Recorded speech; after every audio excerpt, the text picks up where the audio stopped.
Relax किए 1 महीना, और 1 महीना करते करते हम फिर पढ़ना ही छोड़ दिए। फिर थोड़ा मोड़ा पढ़े थे, मतलब अब मेरे ऊपर टेंशन आ गया कि भाई 11th का बेसिक तैयार है नहीं और 12th का स्टार्ट करना है, क्योंकि 12th में भाई फिजिक्स अगर आप देखोगे तो लेक्चर छोड़ नहीं सकते हो।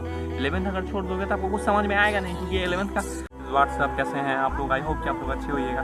और ये वीडियो भाई खास उन लोगों के लिए है भाई जो अभी 10th में हैं, या फिर 10th से 11th में गए हैं, या फिर 11th उनका आधा खत्म भी हो चुका है, तभी आप ये वीडियो जरूर देखिए और जरूर सुनिए। और अगर आप 12th में भी है तो आप जरूर सुनिए, क्योंकि आपको इससे बहुत बड़ा एक राज का खास पता चलेगा। तो बात दरअसल ये है कि आप जैसा कि देख ही लिए होगा कि 11th में पढ़ना क्यों जरूरी है, क्योंकि भाई ये हम अपना दिल का बात भी कुछ बताएंगे आपको। क्योंकि यार भाई 11th में ना, जब भी कोई बच्चा जब मैट्रिक देके निकलता है तो वो लोग सोचता है कि भाई हम चलो 10-15 दिन आराम कर रहे हैं, रिलैक्स कर ले, जो कि सही है, करना भी चाहिए।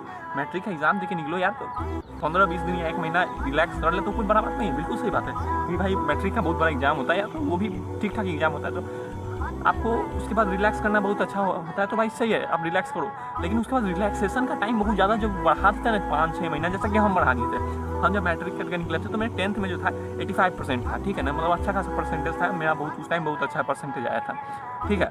तो उस टाइम हम रिलैक्स किए 1 महीना, और 1 महीना करते करते फिर पढ़ना ही छोड़ दिए। फिर थोड़ा मोड़ा पढ़े थे, मतलब नया 11th का बुक आया था पढ़े थे, उसके बाद नहीं। हालांकि ये मेरा बहुत बड़ा गलती था, ऐसा हमको नहीं करना चाहिए था, क्योंकि भाई 11th का जब हम नहीं पढ़े ना तो 11th में खत्म होने पे आया, और 11th के एग्जाम में ना कोई फेल नहीं होता भाई, हम ये बात बता दें।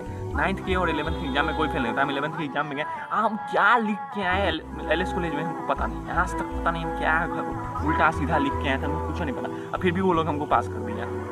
तो उसके बाद भाई 11th खत्म हो गया, 12th आ गया, और 12th के बाद हमको नीट का एग्जाम देना था, और 1 फरवरी को हम लोग का इंटर का एग्जाम था, और 12th का नीट का 4 मई को था।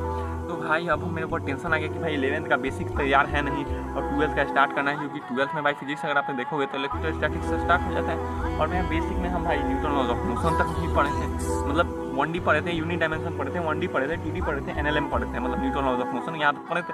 उसके बाद ना वर्क एनर्जी पावर पढ़े थे, ना सेंटर ऑफ मास पढ़े थे, ना रोटेशनल मोशन पढ़े थे, ना सॉलिड, ना फ्लूइड, ना थर्मोडायनेमिक्स, ना थर्मल प्रॉपर्टीज ऑफ मैटर, कुछ भी नहीं पढ़े थे इस समय से। और भाई वो सब बेसिक है, वो सब छोड़ नहीं सकते हैं भाई। वो सब अगर नहीं आएगा तो भाई हमको मतलब एंगुलर वेलोसिटी का फॉर्मूला नहीं पता था यार, m²r mv² भाई यार हमको ये भी नहीं पता था। और भाई बहुत सारा ऐसा कॉन्सेप्ट है 11th का जो 12th में इस्तेमाल होता है, तो मेरे लिए बहुत ज़्यादा जरूरी था कि हम 11th को कंप्लीट कर लें। तो इसीलिए आपको कहना है कि अभी 11th में पढ़ो, क्योंकि 11th में अगर आपका बेसिक फाउंडेशन अच्छा नहीं होगा तो अगर 12th में जाके हालत ख़राब हो जाएगा, कि आप फिर ठीक से कर नहीं पाओगे ना यार। और वैसे भी 11th में से भी तो 30-40% आता ही है एग्जाम्स में, क्योंकि भाई अगर आप एग्जाम की तैयारी करते हो तो आपको पता होना चाहिए कि भाई 60 से 65% 12th में से आता है, और 30 से 35 या 40% तो 11th में से आता है। लेकिन बात यह है कि 11th आपका फाउंडेशन है, 11th को आप छोड़ नहीं सकते हो।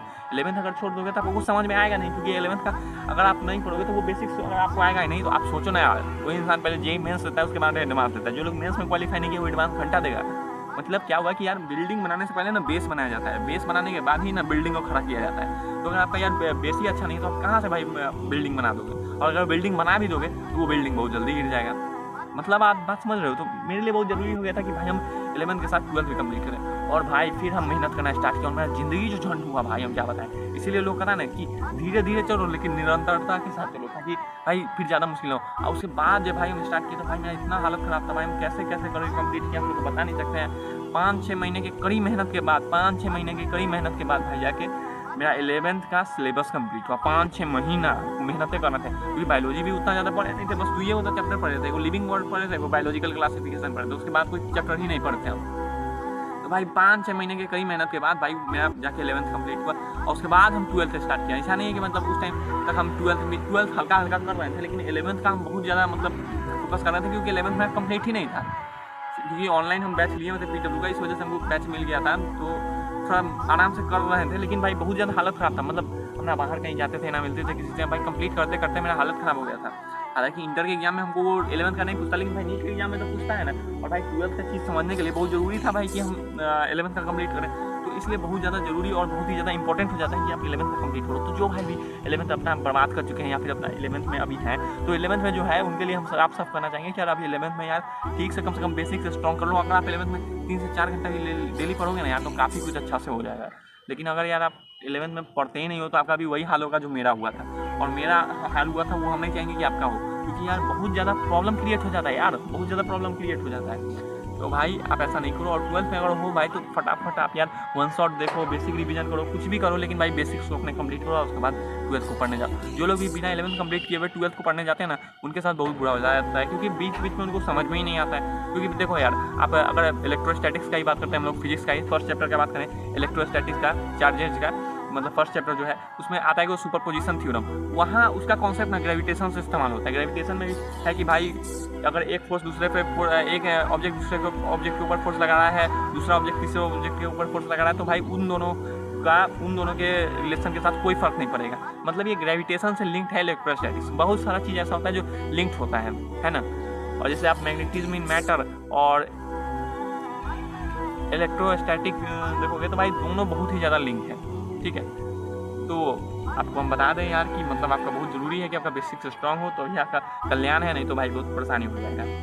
तो खैर इस वीडियो को इतना ही, थैंक यू वेरी मच। और अगर आपको वीडियो अच्छा लगा तो चैनल को लाइक, शेयर और सब्सक्राइब कर दीजिएगा। Thank you very much. कुछ पूछना हो तो आप कमेंट कर दीजिएगा, और इंस्टाग्राम पे भी आप लोगों को डायरेक्ट DM कर सकते हो। Thank you very much, good bye.